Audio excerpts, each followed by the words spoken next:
Hello friends, ನಾವಿವತ್ತು ವರ್ಗ ಸಂಖ್ಯೆಗಳು ಅನ್ನುವಂತ ವಿಷಯದ ಬಗ್ಗೆ ತಿಳ್ಕೊತಾ ಇದ್ದೇವೆ.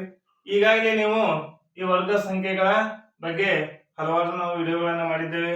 ಅವನು ಕೂಡ ನೋಡಿದ್ದೀರಿ. ಯಾರು ನೋಡಿಲ್ಲ ಅವರು ಕೂಡ ಈ ಎಲ್ಲ ಹಿಂದಿನ ವಿಡಿಯೋಗಳನ್ನ ನೋಡಿ ಅಂತ ಹೇಳ್ತಾ ಇವತ್ತಿನ ಕ್ಲಾಸನ್ನ ಪ್ರಾರಂಭ ಮಾಡೋಣ. ನೋಡಿ, ವರ್ಗ ಸಂಖ್ಯೆಗಳು. ಹಾಗಾದ್ರೆ ವರ್ಗ ಸಂಖ್ಯೆಗಳನ್ನ ಕಂಡುಹಿಡಿಯೋದು ಹೇಗೆ ಅಂತೇಳಿ ನಾವು ಈಗಾಗಲೇ ತಿಳ್ಕೊಂಡಿದ್ದೀವಿ. ಹಾಗಾದ್ರೆ ಇವತ್ತಿನ ವಿಷಯ ಏನಂತಂದ್ರೆ, ವರ್ಗ ಸಂಖ್ಯೆಗಳನ್ನ ಒಂದು ನಿತ್ಯ ಸಮೀಕರಣದ ಒಂದು ಸೂತ್ರದ ಸಹಾಯದಿಂದ ನಾವೇನ್ ಮಾಡೋಣ ತಿಳ್ಕೊಳ್ಳೋಣ. ನೋಡಿ, 48ರ ವರ್ಗ ಸಂಖ್ಯೆ, 48ರ ವರ್ಗ ಸಂಖ್ಯೆಯನ್ನ ಕಂಡುಹಿಡಿಯಿರಿ ಅಂತೇಳಿ ಹೇಳ್ತಾರೆ. ಹಾಗಾದ್ರೆ ಈ ಒಂದು ಲೆಕ್ಕವನ್ನ ಯಾವ ರೀತಿಯಾಗಿ ಮಾಡೋಣ ಅಂದ್ರೆ, ನಮ್ಗೆ ಈಗಾಗಲೇ ಗಣಿತದಲ್ಲಿ ಒಂದು ಸೂತ್ರ ಗೊತ್ತಿದೆ. a plus b is equal to a plus b whole square is equal to a square plus b square plus 2ab. ಹೌದಾ? a square plus b square plus 2ab. ಹಾಗಾದ್ರೆ ಈ ಲೆಕ್ಕವನ್ನ ಈ ಸೂತ್ರ ಉಪಯೋಗ ಮಾಡಿಕೊಂಡು ನಾವೇನ್ ಮಾಡ್ಬೇಕಾಗಿದೆ, ಈ ವರ್ಗ ಸಂಖ್ಯೆಯನ್ನ ಕಂಡುಹಿಡಬೇಕಾಗಿದೆ. ಹಾಗಾದ್ರೆ ನೋಡಿ, 48 ಸ್ಕ್ವೇರ್ ಅಂದ್ರೆ 48ರ ವರ್ಗವನ್ನ ಯಾವ ರೀತಿಯಾಗಿ ಬರ್ಕೋಬಹುದು ಅಂದ್ರೆ 40 ಪ್ಲಸ್ 8 ಸ್ಕ್ವೇರ್. ಹೌದಾ? ಈ 48ನ 40 ಪ್ಲಸ್ 8 48 ಈ ರೀತಿಯಾಗಿ ಬರ್ಕೋಬಹುದಾ? ನೋಡಿ, ಈಗ ಏನಾಯ್ತು, ಯಾವ ರೂಪದಲ್ಲಿ ಬಂತದು? ಈ ರೂಪದಲ್ಲಿ ಬಂತು. ಹೌದಾ? ಇಲ್ಲಿ a ಅಂದ್ರೆ 40, b ಅಂದ್ರೆ 8.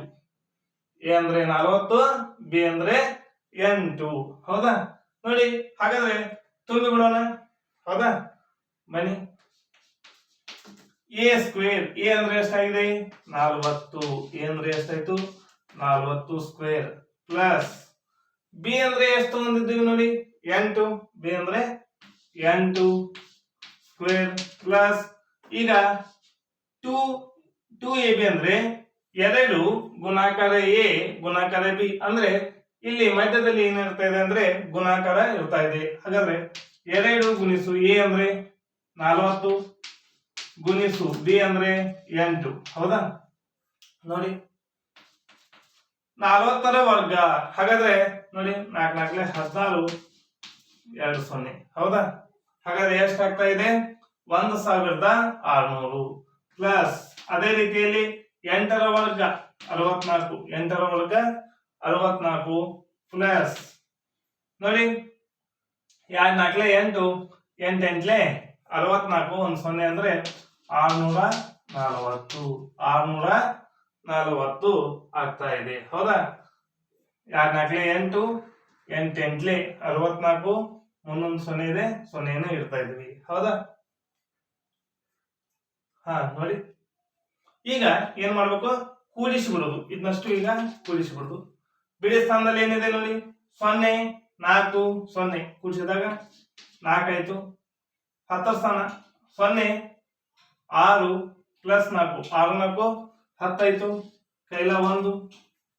ಆಮೇಲೆ 3ರ ಸ್ಥಾನದಲ್ಲಿ ನೋಡಿ, 6 6 12 1 13 ಆಯ್ತು. ಕೈಲ 1 1 1 2. ಹಾಗಾದ್ರೆ ಉತ್ತರ ಎಷ್ಟು ಬಂತು ನೋಡಿ? 2304. 2304. ಹಾಗಾದ್ರೆ 48ರ ವರ್ಗ ಸಂಖ್ಯೆಯನ್ನ ಈ ಒಂದು ನಿತ್ಯ ಸಮೀಕರಣ ಯಾವುದು? a plus B whole square is equal to a square plus b square plus 2ab. ಈ ಒಂದು ಸೂತ್ರವನ್ನು ಬಳಸಿ ನಾವೇನ್ ಮಾಡ್ತಾ ಇದ್ದೀವಿ? ಇದರ ಒಂದು ವರ್ಗ ಸಂಖ್ಯೆಯನ್ನ ಕಂಡುಹಿಡಿದಿದ್ದೀವಿ. ಅದೇ ರೀತಿಯಾಗಿ ನಾವು ಇನ್ನೊಂದು ಲೆಕ್ಕವನ್ನ ಏನ್ ಮಾಡೋಣ? ತೆಗೆದುಕೊಳ್ಳೋಣ. ಹೌದಾ? ಯಾವ್ದು ಬೇಕಾದ ಒಂದು ಸಂಖ್ಯೆಯನ್ನ ನಾವು ತೆಗೆದುಕೊಳ್ಬಹುದು. ನೋಡಿ, ಯಾವ ಸಂಖ್ಯೆ ತಗೊಂಡ್ಕೊಳ್ಳೋಣ? 38. ಎಷ್ಟು?